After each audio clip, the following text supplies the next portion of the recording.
जय हिंद दोस्तों, मैं महेंद्र शर्मा स्वागत करता हूं वन वर्ल्ड हिंदी में आपका। उम्मीद करता हूं आप खुश और स्वस्थ है। दोस्तों आइए दिखाते हैं पाक मीडिया की एक और हास्यास्पद डिबेट जिसमें कैसे पाकिस्तानी आज बौखलाए हुए हैं। क्योंकि अभी हाल ही में पाकिस्तानी दावा कर रहे हैं कि कहीं न कहीं भारत ने हम पे एक और सर्जिकल स्ट्राइक की कोशिश की है, क्योंकि भारत की सुपरसोनिक मिसाइल 3 मिनट तक पाकिस्तान के एरिया में रही है। जबकि ऑपरेशन गंगा जो चल रहा है उसमें बहुत से जो वाहन वायुयान है वो इधर उधर आ जा रहे हैं ताकि यूक्रेन से भारतीय छात्रों को निकाला जाए। तो कहीं ना कहीं ये पाकिस्तानी आज ये एलिगेशन लगा रहे हैं भारत पे, क्योंकि ये हम पे सर्जिकल स्ट्राइक के चक्कर में और इनकी मिसाइलें हमारे वायु क्षेत्र में घूम रही है। तो कैसे बौखलाए हुए हैं और कैसे डर का माहौल पाकिस्तानी मीडिया में मचा हुआ, और कैसे ये कह रहे हैं हम भारत के खिलाफ यूएन में एक एजलास करेंगे और भारत से इसका जवाब मांगेंगे। तो दोस्तों देखिए ये डिबेट कैसे इनका भय बढ़ता ही जा रहा है। तो दोस्तों देखिए डिबेट और कमेंट में अपनी प्रतिक्रिया जरूर दें। लास्ट में आपसे रिक्वेस्ट करूंगा, चैनल पे नए हैं तो चैनल को सबसे पहले सब्सक्राइब कीजिए, लाइक शेयर कमेंट जरूर कीजिए। दोस्तों जय हिंद, वंदे मातरम, भारत माता की जय। दोस्तों कार्रवाइयां पहले सबमरीन को डिटेक्ट किया पाकिस्तान ने, अब जनाब ये जो सुपरसोनिक मिसाइल था ये बगैर वॉरहेड के आया, 3 मिनट तक ये यहाँ पर मौजूद रहा। तो ये इन कार्रवाइयों से कैसे रोका जा सकता है भारत को?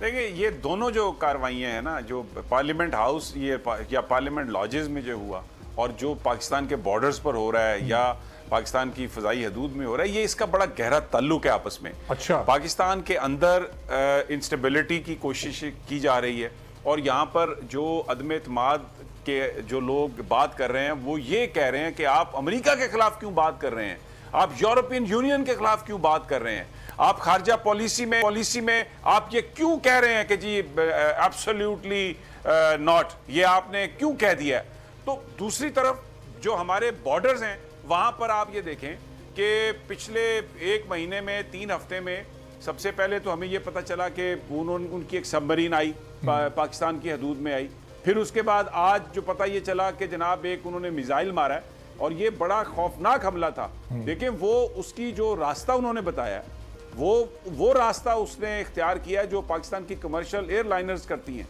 और उस वक्त 3 जो फ्लाइट्स थी वो उसका टाइम था वो जा रही थी, सिर्फ 60 किलोमीटर के डिस्टेंस पर उसको उन्होंने गिराया, जो मियां चन्नू के करीब गिराया के। तो बॉर्डर्स पर इंडिया फ्लर्ट कर रहा है पाकिस्तान के साथ, दबाव डालने की कोशिश कर रहा है, पाकिस्तान की जो अफवाज हैं उनको एंगेज करने की कोशिश कर रहा है। इंटरनली वो लोग जो बज़ाहिर अमेरिका और यूरोप और यूरोपियन यूनियन उसके साथ जिनकी पॉलिटिकल अलाइनमेंट है वो इस हुकूमत को हटाना चाहते हैं।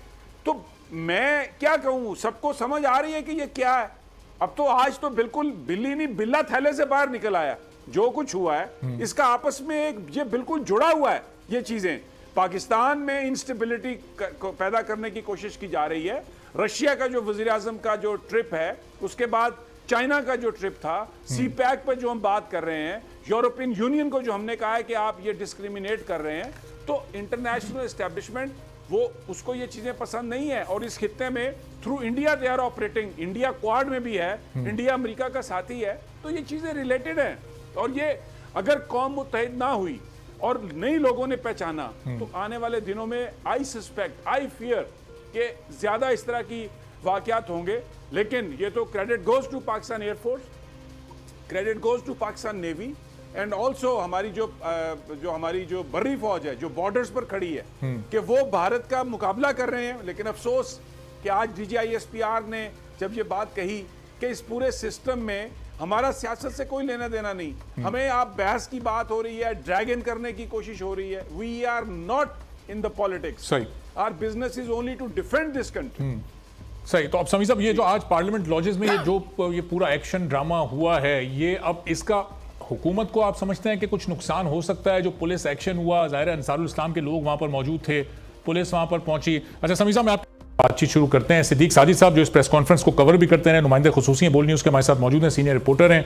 ब्रिगेडियर फारूक हमीद साहब सीनियर तज्जियाकार हमारे साथ इस वक्त मौजूद हैं। तो सिद्दीक साहब, आप इस प्रेस कॉन्फ्रेंस में मौजूद थे, ये जिस से मुतालिक बात हो रही थी, जिस तरह ये सरहदी खिलाफ वर्जी की गई है, ये किस शय से मुतालिक क्लियरिफिकेशन हुई? ये कोई मिसाइल था या ये कोई किस तरह की शय थी और इसने क्या क्या नुकसान पहुंचाया? DG साहब ने क्या वजाहत की इसकी? बिल्कुल, ये मियां चन्नू के करीब कोई उन्होंने बताया कि कल शाम कुछ 6:43 पर ये इंडियन प्रोजेक्टाइल फाइल है, और बाद में पता चला कि ये सुपरसोनिक मिसाइल था। अच्छा। और उन्होंने कहा जी, तो उन्होंने कहा कि ये जो है ये उस मियां चन्नू के इलाके में ये गिरा है, और पता चल गया था। उन्होंने कहा कि टोटल जो इसका पुरानिया था वो जिस इंडियन इलाके से ये वहां से इसने अपनी उड़ान भरी है, और उसके बाद ये कोई 3 मिनट से ज्यादा पाकिस्तान की हदूद में रहा, तो पाकिस्तान जो एयरफोर्स है उसने इसको डिटेक्ट कर लिया था।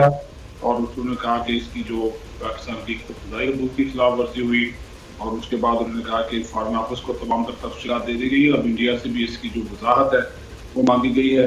डीजी जो दोनों ममालिक के डीजी ऑपरेशंस हैं उनके दरमियान उन्होंने कहा कि रास्ता तो नहीं हुआ, लेकिन पाकिस्तान ने शदीद प्रोटेस्ट किया है। अब फॉरेन ऑफिस इस मामले को आगे जो है वो बढ़ाएगा, क्योंकि ये एक बड़ी खतरनाक बात थी। क्योंकि इस मौके पर जो एयर वाइस मार्शल थे तारिक ज़िया, उन्होंने जो बात बताई है वो बड़ी इंपॉर्टेंट है कि उन्होंने कहा कि ये मिसाइल जो है ये पाकिस्तानी हदूद में जब ये चल रहा था, आ रहा था, तो उस वक्त एक इंटरनेशनल और 3 डोमेस्टिक जो फ्लाइट्स हैं वो उसी रूट से जो है वो जा रही थी। अच्छा। और जी, और उनका फासला इस मिसाइल से तकरीबन कोई 60 से 78 किलोमीटर ही था।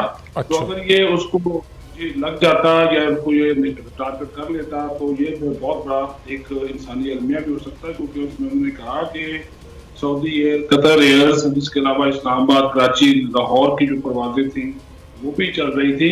तो ये इंडिया को इसका जवाब जो है वो अब देना पड़ेगा कि इसके मकासद जो थे वो क्या थे। लेकिन जो सही, तो सिद्दीकी तो बहुत बड़ा इंसानी सानिया हो सकता था अगर इतनी बड़ी तादाद में फ्लाइट्स भी उसके आसपास मौजूद थी। समी इब्राहिम साहब सीनियर तज्जियाकार भी हमें ज्वाइन कर चुके हैं। तो फारूक हमीद साहब, ये क्या प्लानिंग इस तरह की कार्रवाइयां की जाती हैं? क्या उन फ्लाइट्स को निशाना भारत बनाना चाहता था इस सुपरसोनिक मिसाइल के जरिए? बिस्मिल्लाह, बहुत शुक्रिया। देखिए, पहली बात तो ये समझनी है कि ये जो सुपरसोनिक मिसाइल था इसका वॉरहेड नहीं था। अच्छा। और 3 दिन पाकिस्तान की एयर स्पेस में रहा। तो बुनियादी बात तो ये कि blatant violation of international law, और ये पिछले चंद दिनों में आप देखिए ये दूसरा बड़ा प्रोवोकेशन है इंडियन साइड से कि चंद दिन पहले आपको मालूम है उनकी एक सबमरीन आई थी जिसको हमारे जो एंटी सबमरीन यूनिट है हमारे पाकिस्तान नेवी की, उन्होंने उसको डिटेक्ट किया और फिर उसको वापस जाने पर मजबूर किया। तो आप देखें कि वो हमारे टेरिटोरियल वाटर्स में वो हुई, और उसके बाद अब ये हमारी एयर स्पेस में ये उनका एक मिसाइल जो आया है विदाउट न्यूक्लियर वॉरहेड। मकसद विदाउट वॉरहेड, देखिए इसका मकसद ये नहीं था, मैं नहीं समझता हूँ कि कोई वो कमर्शियल एयरलाइनर्स को टारगेट कर रहे थे। हाँ, खर्चा होता है कि इट सेम हाइट कि वो भी तकरीबन 40,000 फीट के ऊपर ये अपना मिसाइल था, और जो बाकी एयर ट्रैफिक के कमर्शियल ट्रैफिक वो भी बिटवीन 35 and 40,000 फीट पे होती है। तो नॉट दैट दे। और फारूक हमीद साहब, ये अब आपने कहा कि जाहिर है भारत को इसका जवाब देना पड़ेगा, तो वो क्या किसी प्लेटफॉर्म पर देना पड़ेगा? वो कोई इंटरनेशनल प्लेटफॉर्म होगा या फिर ये बायलैटरल डायलॉग्स की सूरत में देना पड़ेगा? कहां भारत जवाब देगा इस पर?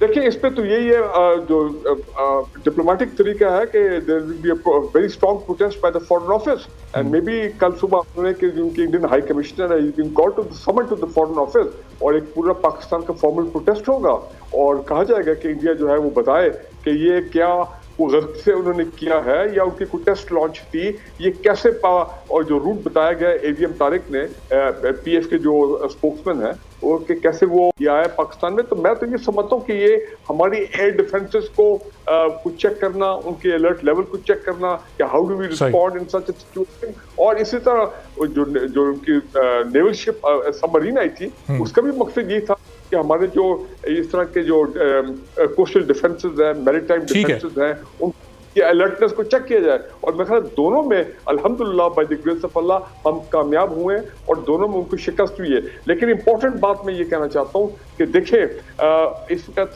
साउथ इंडिया में बॉर्डरिंग आवर स्ट्रेंथ, हमारा सदर्न पाकिस्तान, काफी अर्से से हम सुन रहे हैं उनकी एक्सरसाइजेज जो है वो भी चल रही है, ग्राउंड एक्सरसाइज, एयर एक्सरसाइजेज। तो आप माहौल देखें कि वो क्या माहौल बनाने की कोशिश कर रहे हैं, फिर दहशतगर्दी